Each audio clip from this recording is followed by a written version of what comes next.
coming off Uncharted 2, where something like 40 perfect scores, games of the year everywhere. What was the first thing you all looked at and said, we want to make it better in the next one? We don't want to be bored, right? So we want to push ourselves. And I don't remember who suggested, but it was like sand. We got to do sand.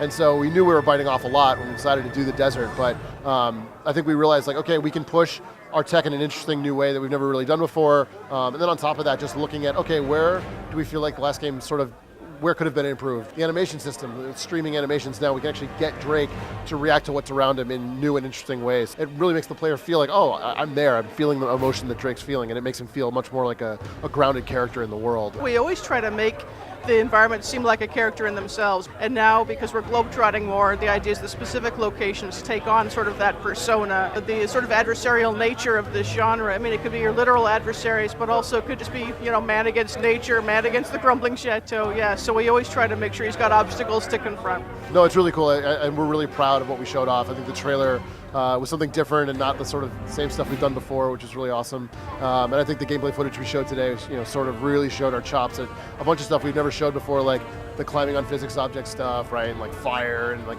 we're not just about sand this game, we're in a whole other place. You know, there's all the globe-trotting stuff. The more and more that we can render the characters and also let the characters be portrayed as authentic people, really all these things are going to ground you to the characters much more as they're grounded into the game world. You know, we're constantly improving our rendering tech, which, and again, as long as the characters seem more genuine and we get that nuance, I think it helps you relate to them better. What can you tell us about multiplayer at this I point? can tell you a little bit. I mean, basically, what we felt like last game that we made a really great game, that we did what we wanted. What we set out to do was to make a best-in-class multiplayer game. But this game, we really want to be considered like the top game for multiplayer on the PlayStation 3. We want to be taking on the top dogs out there. What do you do now?